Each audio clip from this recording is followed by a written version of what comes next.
शांति। 27 अगस्त 2024 के ईश्वरीय महावाक्य। पहले एक नज़र मुरली के मुख्य पॉइंट पर। बाबा ने कहा, यहाँ तो सुजाग हो बैठना है। चलते फिरते उठते बैठते अपने को आत्मा समझ बाप को याद करना है। बाप ऐसे नहीं कहते यहाँ बैठे बेहोश हो जाओ। पवित्रता बिगर धारणा नहीं होगी। किसका कल्याण नहीं कर सकेंगे, किसको कह नहीं सकेंगे। खुद पवित्र रहते नहीं और दूसरे को कहते हैं वह तो पंडित हो गया। चैतन्य अवस्था में रहे बाप को याद करना है। नींद करना कोई याद करना नहीं है। सतयुग में भला बड़ी आयु हो जाती तो भी बदसूरत नहीं होंगे। बाकी सन्यासियों का तो है हठयोग, आंखें बंद करना, गुफाओं में बैठे बैठे बदसूरत बन जाना। धंधा आदि भी करना है, गृहस्थ व्यवहार भी संभालना है, शून्य में नहीं जाना है। कामकाज करते बुद्धि से बाप को याद करना है। और फिर बाबा ने कहा, धंधा आदि सब कुछ करते रहो, बुद्धि योग बाप के साथ हो, इसमें गफलत नहीं करनी है। दुकान पर बैठे आंखें बंद हो जाएगी तो कोई सामान ही ले जाएगा और पता भी नहीं पड़ेगा। यह कोई अवस्था नहीं। मीरा ध्यान में बैकुंठ में चली जाती थी, वह योग वह पढ़ाई थोड़ी थी। क्या उसने सद्गति को पाया, स्वर्ग जाने लायक बनी, जन्म जन्मांतर के पाप कटे? बिल्कुल नहीं। साक्षात्कार आदि से कोई फायदा नहीं होता। यह तो सिर्फ भक्ति है, न याद है न ज्ञान है। भक्ति मार्ग में यह सिखलाने वाला कोई होता ही नहीं तो सद्गति को भी पाते नहीं। राजाई मिल जाती है, तुम अपार सुखों में रहते हो, वहां तो फिर याद करने की दरकार ही नहीं। रिंचक भी दुख नहीं होता है, आयु भी बड़ी, काया भी निरोगी होती है। और फिर लास्ट में बाबा ने कहा, यहाँ कितने दुख है, ऐसे तो नहीं बाप ने दुख के लिए खेल रचा है। यह तो खेल सुख दुख हार जीत का आदि अनादि है। अब जल्दी करो, पावन बनो, तभी पावन दुनिया में जाएंगे। यह तो पुरानी तमोप्रधान दुनिया है। वहाँ तो ज्ञान की प्रालब्ध राजधानी है, वहाँ सुख ही सुख है। बाप नई दुनिया स्थापन करते हैं तो जरूर नई दुनिया में सुख होगा ना। राम तो कहा जाता है शिव बाबा को, राम राम कहे राम नाम का दान देते हैं। अब कहाँ राम कहाँ शिव बाबा। अब शिव बाबा तुम बच्चों को कहते हैं मामी कम याद करो, अपने को आत्मा समझ मुझे याद करो। मुख से कहना भी नहीं है। लौकिक बाप को भी बच्चे बुद्धि से याद करते हैं, बाबा बाबा बैठकर कहते थोड़ी है। और अब सुनते हैं महावाक्यों को विस्तार से। मुरली का सार। मीठे बच्चे, चैतन्य अवस्था में रहे बाप को याद करना है। सुन्न अवस्था में चले जाना या नींद करना यह कोई योग नहीं है। प्रश्न है, तुम्हें आंखें बंद करके बैठने की मना क्यों की जाती है? उत्तर है, अगर तुम आंख बंद करके बैठेंगे तो दुकान का सारा सामान ही चोर चोरी करके ले जाएंगे। माया चोर बुद्धि में कुछ भी धारणा होने नहीं देगी। आंख बंद करके योग में बैठेंगे तो नींद आ जाएगी, पता ही नहीं चलेगा। इसलिए आंखें खोलकर बैठना है। कामकाज करते बुद्धि से बाप को याद करना है, इसमें हठयोग की बात नहीं है। ओम शांति। रूहानी बाप कहते हैं बच्चों को, यह भी बच्चा है ना, देहधारी सब बच्चे हैं। तो रूहानी बाप आत्माओं को कहते हैं आत्मा ही मुख्य है। यह तो अच्छी रीति समझो। यहाँ जब सामने बैठते हो तो ऐसे नहीं शरीर से न्यारा हो गुम हो जाना है। शरीर से न्यारा हो गुम हो जाना यह कोई याद के यात्रा की अवस्था नहीं है। यहाँ तो सुजाग हो बैठना है। चलते फिरते, उठते बैठते अपने को आत्मा समझ बाप को याद करना है। बाप ऐसे नहीं कहते यहाँ बैठे बेहोश हो जाओ। ऐसे बहुत बैठे बैठे गुम हो जाते हैं। तुम्हें तो सुजाग होकर बैठना है और फिर पवित्र भी बनना है। पवित्रता बिगर धारणा नहीं होगी। किसका कल्याण नहीं कर सकेंगे, किसको कह नहीं सकेंगे। खुद पवित्र रहते नहीं और दूसरे को कहते हैं वह तो पंडित हो गया। मियाँ मिट्ठू भी नहीं बनना है, फिर वह दिल अंदर खाता रहेगा। ऐसे मत समझो हम शून्य में चले जाते हैं, आंखें बंद हो जाती है। यह कोई याद की अवस्था नहीं है।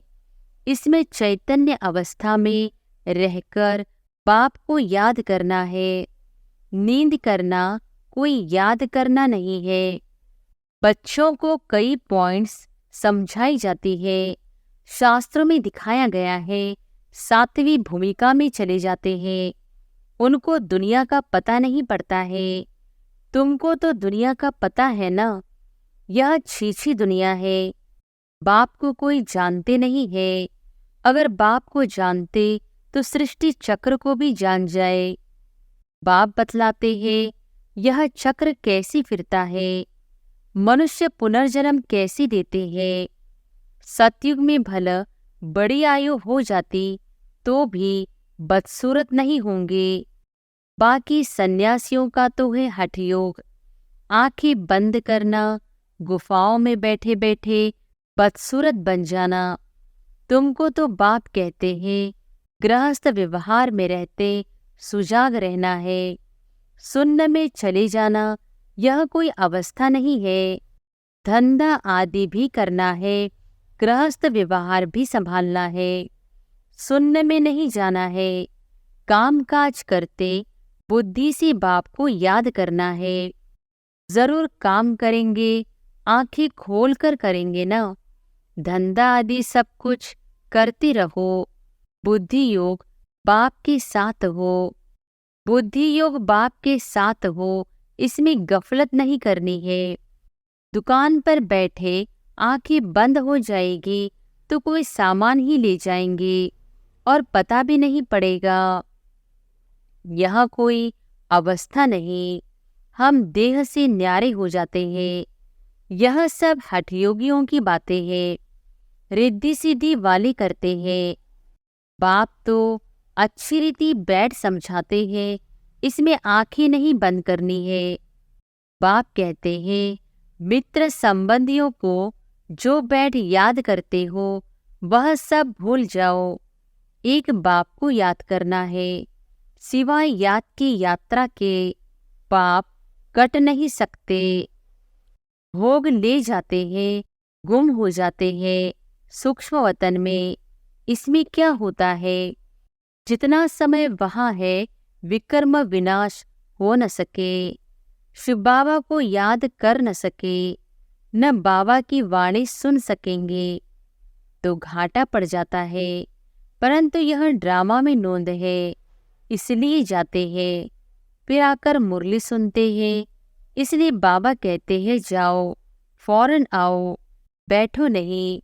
खेल पाल करना बाबा ने बंद कर दिया है। यह भी घूमना फिरना रोलना हुआ ना। भक्ति मार्ग में रोलना पीटना बहुत होता है, क्योंकि अंधियारा मार्ग है ना। मीरा ध्यान में बैकुंठ में चली जाती थी। वह योग व पढ़ाई थोड़ी थी। क्या उसने सद्गति को पाया, स्वर्ग जाने लायक बनी, जन्म जन्मांतर के पाप कटे? बिल्कुल नहीं। जन्म जन्मांतर के पाप तो बाप की याद से ही कटते हैं।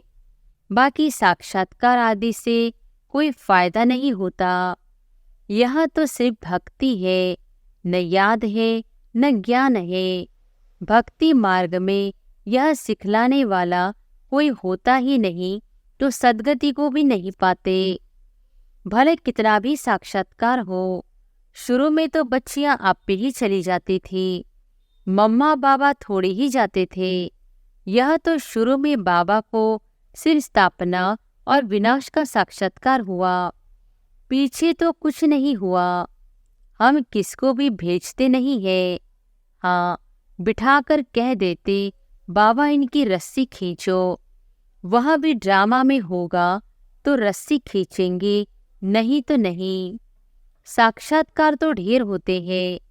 जैसे शुरू में बहुत साक्षात्कार करते थे, पिछाड़ी में भी बहुत साक्षात्कार करेंगे। मिरवा मौत, मलू का शिकार, इतने ढेर मनुष्य है, वह सब शरीर छोड़ देंगे। शरीर सहित कोई सतयुग में व शांतिधाम में नहीं जाएंगे। कितने ढेर मनुष्य है, सब विनाश को प्राप्त करेंगे। बाकी एक आदि सनातन देवी देवता धर्म की स्थापना हो रही है ब्रह्मा द्वारा। तुम बच्चियां गांव-गांव में जाकर कितनी सर्विस करती हो, यही कहती हो कि अपने को आत्मा समझ बाप को याद करो। सन्यासी तो राजयोग सिखलाना जानते नहीं। बाप बिगर राजयोग सिखलावे कौन? तुम बच्चों को बाप अभी राजयोग सिखला रहे हैं, फिर राजाएं मिल जाती है।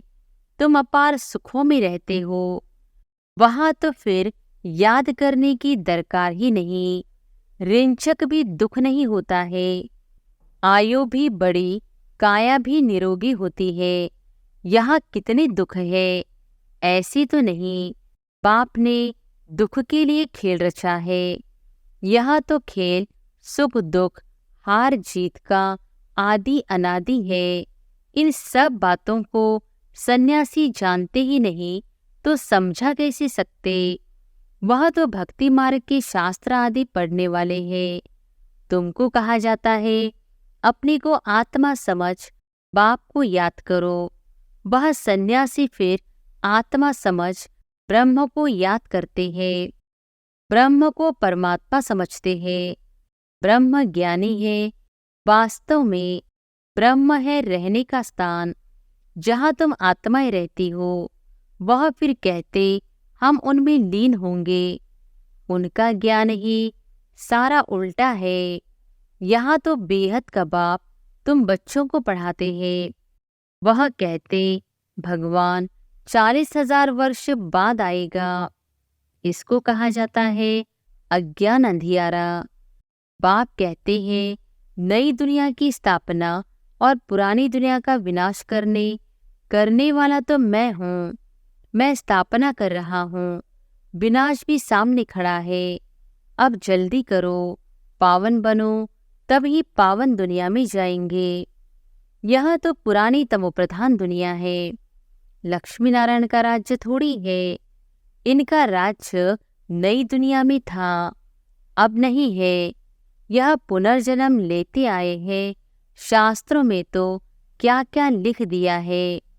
कृष्ण को दिखाया है, अर्जुन की घोड़े गाड़ी में बैठा है।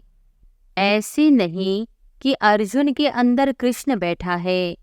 कृष्ण तो देहधारी था ना, न कोई लड़ाई आदि की बात है। उन्होंने तो पांडवों और कौरवों का लश्कर अलग अलग कर दिया है। यहाँ तो वह बात नहीं।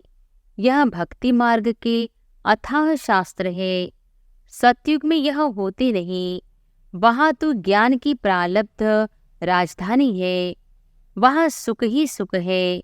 बाप नई दुनिया स्थापन करते हैं तो जरूर नई दुनिया में सुख होगा ना। बाप कभी पुराना मकान बनाते हैं क्या? बाप तो नया मकान बनाते हैं। उस दुनिया को ही सतो प्रधान दुनिया कहा जाता है। अभी तो सब तमो प्रधान अपवित्र है। पराये रावण राज्य में बैठे हैं। राम तो कहा जाता है शिव बाबा को। राम राम कहे राम नाम का दान देते हैं। अब कहाँ राम, कहाँ शिव बाबा। अब शिव बाबा तुम बच्चों को कहते हैं मामी कम याद करो। जहाँ से आए हो वहाँ ही फिर जाना है। जब तक बाप को याद कर पवित्र नहीं बनेंगे तो वापस भी जा नहीं सकेंगे। तुम्हारे में भी कोई विरले है जो अच्छी रीति बाप को याद करते हैं।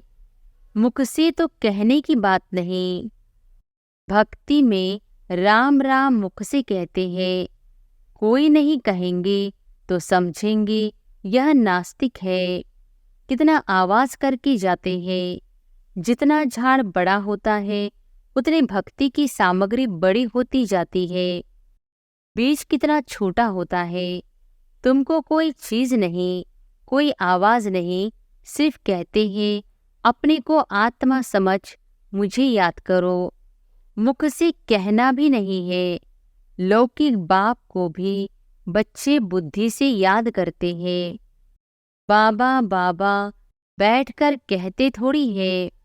तुम अभी जानते हो आत्माओं का बाप कौन है। आत्माएं तो सब भाई भाई है। आत्मा को और कोई नाम नहीं, बाकी शरीर का नाम बदलता है। आत्मा तो आत्मा ही है, वह भी परमात्मा। उनका नाम है शिव। उनको अपना शरीर है नहीं। बाप कहते हैं मुझे भी अगर शरीर होता तो पुनर्जन्म में आना पड़ता।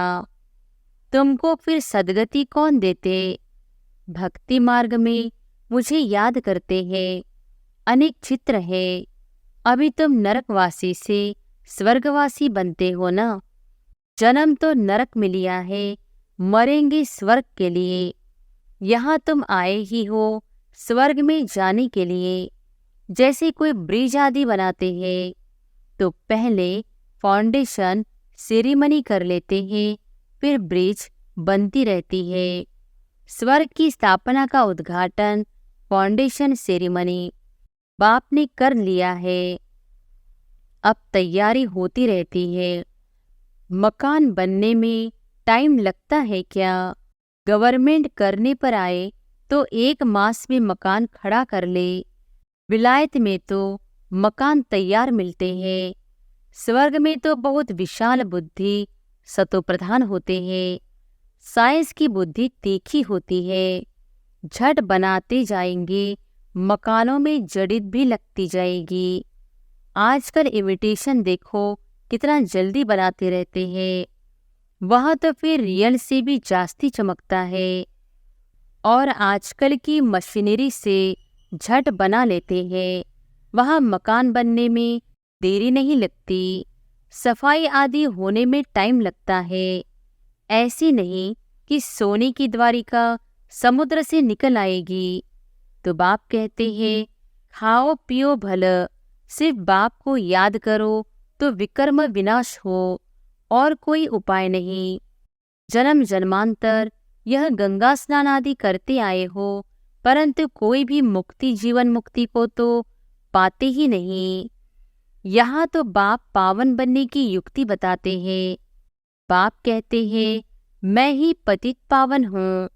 तुमने बुलाया है, हे पतित पावन बाबा आओ, आकर के हमको पावन बनाओ। ड्रामा पूरा हुआ तो फिर सब एक्ट्रेस स्टेज पर होने चाहिए, क्रिएटर भी होना चाहिए। सब खड़े हो जाते हैं ना। यह भी ऐसे है। सभी आत्माएं आ जाएंगी, फिर वापिस जाना होगा। अभी तुम तैयार नहीं हुए हो, कर्मातीत अवस्था ही नहीं हुई है तो विनाश कैसे होगा। बाप आते ही है तुमको नई दुनिया के लिए पढ़ाने। वहाँ काल होता ही नहीं। तुम काल पर जीत पाते हो। कौन जीत पहनाते हैं। कालों का काल, वह कितनों को साथ ले जाते हैं। तुम खुशी से जाते हो। अब बाप आए हैं सबका दुख दूर करने, इसलिए उनकी महिमा गाते हैं। गॉड फादर लिबरेट करो दुख से, शांतिधाम सुखधाम में ले चलो। परंतु यह तो मनुष्यों को पता नहीं कि अभी बाप स्वर्ग की रचना रच रहे हैं। तुम स्वर्ग में जाएंगे, वहाँ झाड़ बहुत छोटा होगा, पर वृद्धि को पाएगा। अभी और सब धर्म है, वह एक धर्म है नहीं। नाम रूप राजाई आदि बदल जाती है। पहले डबल ताज, फिर सिंगल ताज वाले होते हैं। सोमनाथ का मंदिर बनाया है, कितना धन था। सबसे बड़ा मंदिर एक है जिसको लूट कर ले गए। बाप कहते हैं तुम पद्मा पदम भाग्यशाली बनते हो। कदम कदम पर बाप को याद करते रहो तो पदम इकट्ठे होंगे। इतनी कमाई बाप को याद करने से होती है, फिर ऐसे बाप को याद करना तुम भूलते क्यों हो? जितना बाप को याद करेंगे, सर्विस करेंगे, उतना ऊंच पद पाएंगे। अच्छे अच्छे बच्चे चलते चलते गिर पड़ते हैं। काला मोह किया तो की कमाई चट हो जाती है। जबरदस्त लॉटरी गंवा देते हैं। अच्छा, मीठे मीठे सिकिलधे बच्चों प्रति माता पिता बाप दादा का याद प्यार और गुड मॉर्निंग। रूहानी बाप की रूहानी बच्चों को नमस्ते। धारणा के लिए मुख्य सार। पहली पॉइंट, गृहस्थ व्यवहार संभालते हुए बुद्धि योग बाप के साथ रखना है। गफलत नहीं करनी है।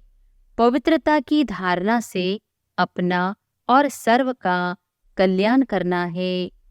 दूसरी पॉइंट, याद की यात्रा और पढ़ाई में ही कमाई है। ध्यान दीदार तो घूमना है, इसलिए उससे कोई फायदा नहीं। जितना हो सके सुजाग हो, पाप को याद कर अपने विक्रम विनाश करने हैं। वरदान है, श्रेष्ठ स्मृति द्वारा श्रेष्ठ स्थिति और श्रेष्ठ वायुमंडल बनाने वाले सर्व के सहयोगी भव। श्रेष्ठ स्मृति द्वारा श्रेष्ठ स्थिति और श्रेष्ठ वायुमंडल बनाने वाले सर्व के सहयोगी भव। योग का अर्थ है श्रेष्ठ स्मृति में रहना। मैं श्रेष्ठ आत्मा, श्रेष्ठ बाप की संतान हूँ। जब ऐसी स्मृति रहती है तो स्थिति श्रेष्ठ हो जाती है। श्रेष्ठ स्थिति से श्रेष्ठ वायुमंडल स्वतः बनता है, जो अनेक आत्माओं को अपनी ओर आकर्षित करता है।